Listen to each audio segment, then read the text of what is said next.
Halo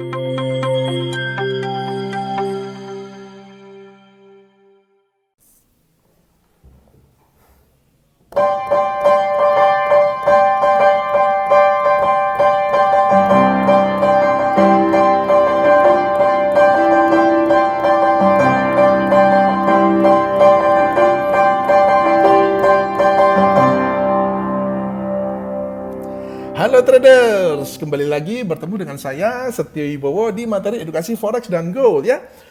Kali ini saya ingin begini ya. Kali ini saya ingin membahas tentang pertanyaan ya yang diajukan kepada saya ya. Ada sebuah pertanyaan ya teman-teman semua, yaitu tentang robot, berkaitan dengan robot Forex Ponzi ya. Pertanyaannya itu apakah uang yang sudah nyemplung ya, terlanjur nyemplung masuk ke dunia, ke perusahaan robot Forex Ponzi itu bisa diselamatkan 100% atau tidak ya. Jadi kita tahu nih ada rangkaian yang cukup heboh ya di sekitar kita. Ada Evo Trade ya yang sudah dibredel dan pemiliknya juga sudah ditahan ya teman-teman semua, dan ada DNA Pro Academy yang sekarang sedang ada proses hukumnya ya, sempat disegel kantornya, dibuka lagi segelnya sama pihak DNA Pro-nya, disegel lagi ya sama pihak yang berwajib. Cukup ada drama ya, ada drama di situ. Dan terakhir saya dengar juga Net89 itu menghentikan operasionalnya, dan saya baca di detik.com itu ada keluhan dari member yang tidak bisa melakukan withdraw ya. Tidak bisa atau tidak boleh atau seperti apa saya juga tidak tahu. Yang jelas belum bisa ya melakukan withdrawal ya, seperti itu ya teman-teman semua. Nah, kita tentunya tidak bisa melihat kejadian ini sebagai sebuah kejadian yang berdiri sendiri ya. Saya melihatnya ini adalah ketiga kejadian ini adalah kejadian yang dalam satu kaitan ya, satu kaitan di mana pemerintah itu berkomitmen ya, komitmen untuk memberantas dunia investasi bodong ya teman-teman semua. Dan kalau kita melihat ke belakang itu sebenarnya masih berkaitan juga ya, mulai dari Sunton, Mark AI, apalagi AI 50 ya, dan teman-temannya yang udah scam duluan itu adalah sebuah rangkaian ya. Nah, karena adanya rangkaian kejadian ini ya teman-teman semua, maka sangat wajar sekali bila ada orang-orang yang duitnya itu udah nyemplung di perusahaan-perusahaan yang serupa gitu kan, itu mereka merasa was-was, waduh ini kalau bagaimana nih kalau kejadian nasibnya seperti Sunton gitu kan, habis semua ya kan. Itu tidak tersisa itu duitnya ya. Waduh, apakah hal yang sama akan terjadi juga nih kepada saya, iya kan? Jadi itu adalah sebuah kekhawatiran yang bisa dimengerti ya teman-teman semua. Nah, pertama-tama ya teman-teman izinkan bahwa saya mengatakan bahwa ini adalah video opini pribadi saya ya. Tentunya untuk yang lebih pasti tentunya kita harus menunggu proses hukum ya. Jadi kita atau saya tidak boleh mendahului apapun proses hukum yang sedang berjalan ya. Sekali lagi ini adalah opini pribadi saya ya. Dan kemudian kedua, jika Anda sebagai korban gitu ya, atau ketika Anda nonton video ini Anda adalah sebagai korban, saya mengucapkan rasa simpati saya ya, karena saya tahu itu nggak enak banget ya. Jujur aja saya pernah ketipu juga ya, tapi mungkin dalam skala yang lebih kecil ya teman-teman. Kalau zaman dulu itu mungkin ada yang tahu ya, ada yang namanya itu HYIP ya. HYIP itu High Yield Investment Program ya. Itu dulu saya sempat ikut tuh, $1.000, $2.000 itu saya sempat ikut, dan kena makan semua ya, habis semua. Tapi saya waktu itu ya memang cuma iseng aja, saya tahu wah ini berisiko tinggi. Sehari malah waktu itu kalau nggak salah satu hari itu bisa sampai 5, 10 bahkan sampai 20% ya janjinya itu ya. Jadi kadang itu ada program yang seperti itu 2 hari aja udah lewat, udah selesai programnya ya tuh, sambil menggondol duitnya orang itu ya teman-teman semua. Jadi saya tahu bahwa nggak enak banget kehilangan uang seperti itu ya. Tapi waktu dulu terus terang aja saya sendiri juga udah tahu, dan saya tidak merekrut ya teman-teman. Saya tidak merekrut karena apa? Karena memang itu investasi yang seminggu aja udah balik itu modal ya. Jadi saya memang tidak merekrut ya. Saya memang ikut untuk merisikokan uang saya sendiri. Saya tidak menjerumuskan orang lain, saya tidak ajak-ajak orang lain, dan itu sudah puluhan tahun yang lalu ya. Kalau nggak salah sih sekitar 2010-an ya, 2010-an ke bawah ya teman-teman semua. Jadi saya tahu lah ya, sedikit banyak itu saya tahu nggak enak banget kehilangan uang yang kita tuh sudah kerja capek-capek ya, ketipu aja ludes ya. Jadi ada yang stres, depresi, sampai mohon maaf ada yang bunuh diri. Itu sangat-sangat disayangkan sekali ya teman-teman semua. Oleh karena itu kita mendukunglah pemerintah itu untuk memberantas penipuan-penipuan semacam ini ya. Oke, kita akan bahas nih kembali lagi pertanyaan, bisa nggak duitnya balik ya? Kalau menurut pengalaman saya ya teman-teman, mohon maaf di sini saya sekali lagi saya bersimpati, akan tetapi saya juga tidak berusaha untuk memberikan harapan palsu ya teman-teman, karena berdasarkan pengalaman yang selama ini ya, kasus ponzi baik di luar negeri, di dalam negeri, baik kedoknya itu robot forex, kedoknya itu travel, kedoknya itu koperasi dan macam-macam ya, itu kemungkinannya kecil sekali. Kemungkinannya kecil sekali dan Anda itu akan bisa balik 100% ya. Mohon maaf, tapi faktanya seperti itu ya. Dan nanti tentunya juga tergantung hasil di pengadilan ya teman-teman. Pengadilan memutuskan seperti apa itu nanti juga perlu kita tunggu bersama-sama ya. Itu ya, jadi kemungkinannya kembali lagi, kemungkinan duit Anda untuk kembali 100% itu sangat kecil sekali ya.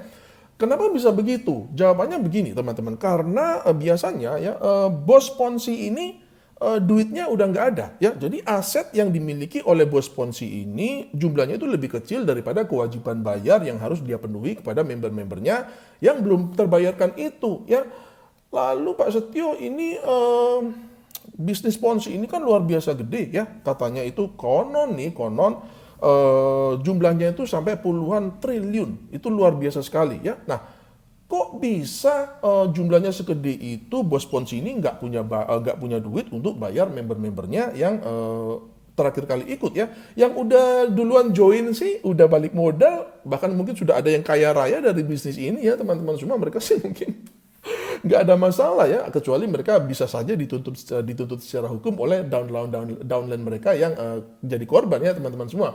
Tapi bagi yang nggak punya kaki ya, yang modalnya itu belum balik, nah itu yang teriak-teriaknya di situ ya teman-teman semua. Nah, balik lagi nih, biasanya aset-aset dari bos ponzi ini setelah tertangkap ya, setelah kasus ponzi ini terbongkar gitu ya, itu biasanya asetnya ya hanya sekitar 10-20% saja dari dibanding dengan beban atau kewajiban bayar yang harus dia selesaikan kepada membernya ya teman-teman semua. Oleh karena itu kecil kemungkinan dana Anda itu akan 100% balik jika sudah terlanjur tercebur di bisnis ini ya teman-teman semua. Nah, kenapa kok hartanya si bos ponzi ini hanya 10-20% saja dan nggak cukup padahal perputaran uangnya begitu besar?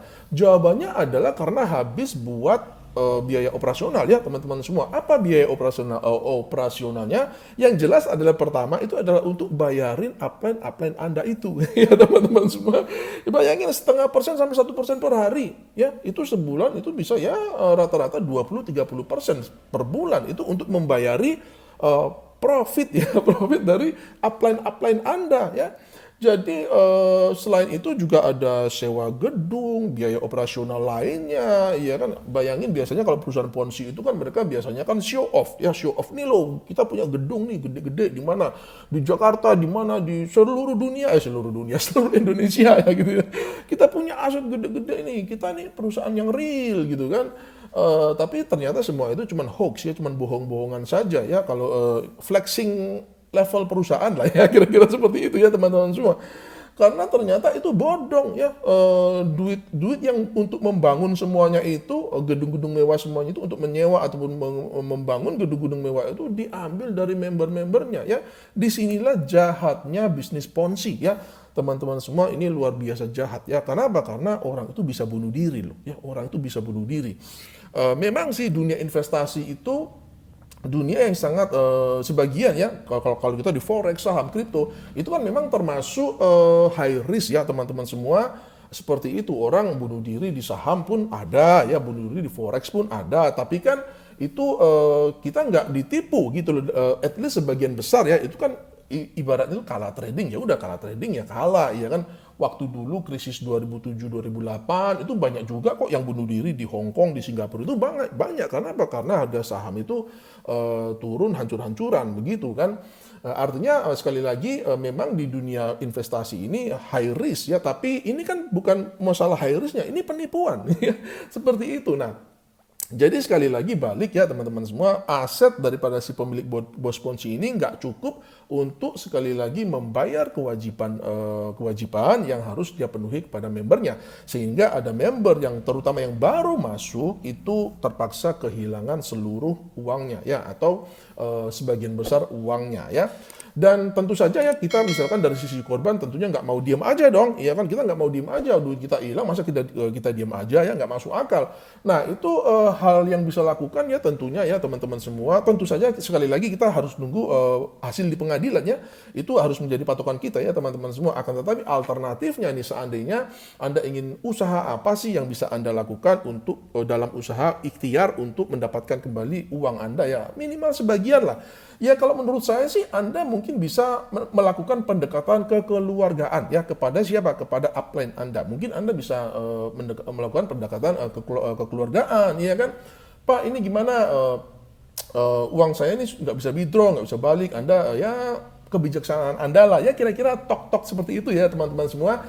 Itu saya kira bisa dilakukan juga ya, kalau Anda mau melakukan proses hukum kepada upline Anda itu bisa ya, tapi saya sih tidak menyarankan ya, karena proses hukum itu melelahkan ya teman-teman semua, seperti itu ya. Jadi demikian ya teman-teman semua. Kalau pertanyaannya adalah apakah dana yang diinvestkan ke perusahaan ponzi itu bisa balik 100%, itu kecil kemungkinannya ya teman-teman semua. Di sini kita semua belajar ya teman-teman semua, jangan gampang tergiur dengan penawaran investasi yang returnnya itu, imbal baliknya itu di luar kewajaran ya. 0,5% per hari, 1% per hari itu di luar kewajaran. Kalau ada penawaran-penawaran seperti itu, langsung tolak ya, langsung tolak. Itu adalah pelajarannya ya teman-teman semua, bagi kita semua. Semoga iklim investasi di Indonesia semakin ke depan semakin baik ya, itu harapan kita semua. Oke teman-teman, sekian dulu ya video saya, semoga memberikan wawasan ya, pengetahuan bagi kita semua agar lebih berhati-hati lagi dalam berinvestasi ya. Oke, sampai berjumpa di video edukasi saya yang selanjutnya, dan salam cuan.